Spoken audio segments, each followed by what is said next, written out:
महाभारत युद्ध में साथ दिया था। इन 4 देवियों ने दिया था साथ। भगवान श्री कृष्ण को हर समय एक देवी साथ देती थी। महाभारत के युद्ध के पूर्व भी श्री कृष्ण ने माता की पूजा की थी। आओ जानते हैं कि वे कौन सी देवी थी। काली, हरसिद्धि और बगलामुखी। महाभारत के युद्ध में श्री कृष्ण की प्रेरणा पर अर्जुन ने कई जगह जाकर शक्ति की साधना की थी।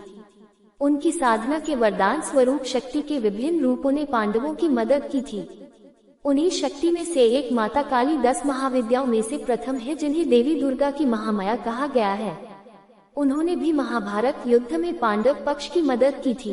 कहते हैं कि युद्ध में विजय की कामना से अर्जुन और श्री कृष्ण ने उज्जैन में हरसिद्ध माता और नलखेड़ा में बगलामुखी माता का पूजन भी किया था। वहां उन्हें युद्ध में विजयी भव का वरदान मिला था।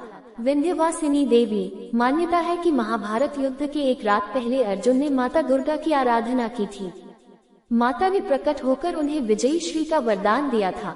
उन्होंने ये भी कहा था कि हे अर्जुन, तुम्हें विजय श्री के वरदान की जरूरत नहीं, क्योंकि जहाँ धर्म होगा वहीं वासुदेव श्री कृष्ण होंगे और जहाँ वे होंगे वहाँ विजयी ही होगी। भगवान श्री कृष्ण की परदादी मारिशा एवं सौतेली माँ रोहिणी बलराम की माँ दोनों ही नाग जनजाति की थी। भगवान श्री कृष्ण की माता का नाम देवकी था। भगवान श्री कृष्ण से जेल में बदली गई यशोदा पुत्री का नाम एकानंशा था, जो आज विंध्यवासिनी देवी के नाम से पूजी जाती है। श्रीमद्भागवत में नंजा देवी कहा गया है, इसीलिए उनका अन्य नाम कृष्णानुजा है। इसका अर्थ ये कि वे भगवान श्री कृष्ण की बहन थी। इस बहन ने श्री कृष्ण की जीवन भर रक्षा की थी। श्रीमद्भागवत पुराण की कथा अनुसार देवकी के 8वें गर्भ से जन्मे श्री कृष्ण को वसुदेव जी ने कंस से बचाने के लिए रातों रात यमुना नदी को पार गोकुल में नंद जी के घर पहुंचा दिया था तथा वहां यशोदा के गर्भ से पुत्री के रूप में जन्मी भगवान की शक्ति योगमाया को चुपचाप वे मथुरा के जेल में ले आए थे। बाद में जब कंस को देवकी की 8वीं संतान के जन्म का समाचार मिला तो वह कारागार में पहुंचा। उसने उस नवजात कन्या को पत्थर पर पटककर जैसे ही मारना चाहा, वह कन्या अचानक कंस के हाथों से छूटकर आकाश में पहुंच गई और उसने अपना दिव्य स्वरूप प्रदर्शित कर कंस के वध की भविष्यवाणी की और अंत में वह भगवती विंध्याचल वापस लौट गई। कहते हैं कि योगमाया ने यशोदा के गर्भ से जन्म लिया था। इनके जन्म के समय यशोदा गहरी निद्रा में थी और उन्होंने इस बालिका को देखा नहीं था।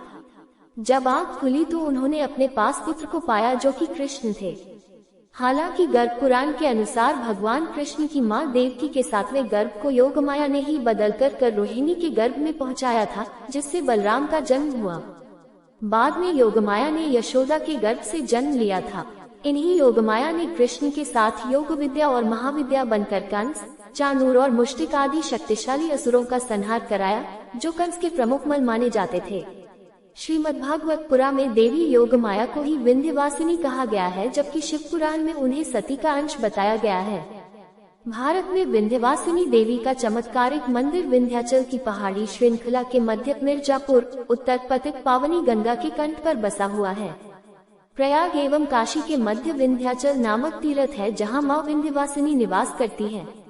ये तीर्थ भारत के उन 51 शक्तिपीठों में प्रथम और अंतिम शक्तिपीठ है, जो गंगा तट पर स्थित है। यहाँ 3 किलोमीटर के दायरे में अन्य 2 प्रमुख देवियां भी विराजमान हैं। निकट ही कालिकोम पहाड़ी पर महाकाली तथा अष्टभुजा पहाड़ी पर अष्टभुजी देवी विराजमान है। हालांकि कुछ विद्वान इस 51 शक्तिपीठों में शामिल नहीं करते हैं, लेकिन 108 शक्तिपीठों में जरूर